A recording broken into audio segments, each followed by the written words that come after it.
الحمد لله رب العالمين وبه نستعين على أمور الدنيا والدين وبعد. waxaanu jimciya afraad filinaa barnaamij aanu isleenahay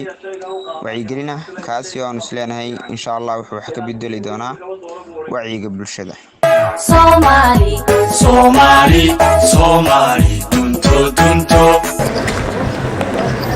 walaal ku tuurin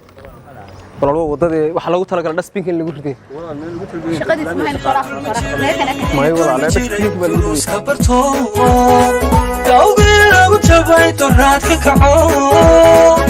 wixii dib u dhaca markala diido dadaal wadanimo dalkani ku dhiso nabadda tuulahaan dacalka xajiyo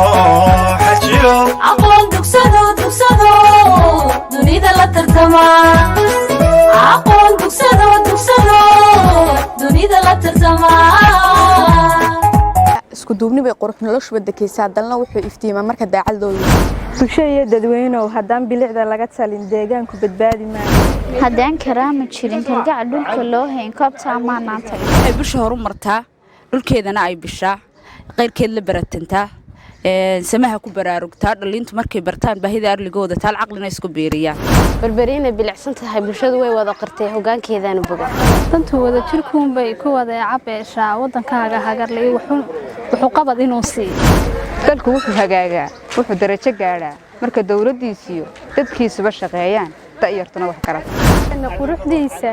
degmadeeda bilicdeeda ka shaqeeya danihiisa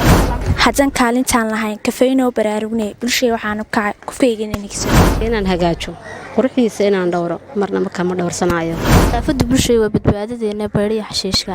dhalinyaro dadaasho danahooda garataa dadka ugu nasiib wacan markaad tahay diranayaal bulshada danahooda fara doorkaad ku lahayd bulshada ayaa dabaqday ogow bulshay baradaada baano bayaanka tubtiisa hayso bilicdu waa lama huraane ka qaba hawshaada baasha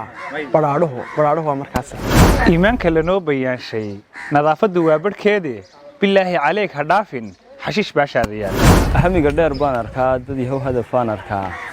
guliyahoy baan rabnaa hoggaan saxan baan arkaa dalka horumaraan arkaa dhalinta hiilkeena iyo hayaan dege baan arkaa weedhahay karaar jabshaya kalaamada aan wacnayn marna waxa ila kohonno kun jeer igu dhiirigeli hal sidaan ugu sii kadleeyo halku ka hoyga baxay qashinkaaga laamida ha ku tuurinay qaad barta loo qorsheeyo weelkiisa qabadsii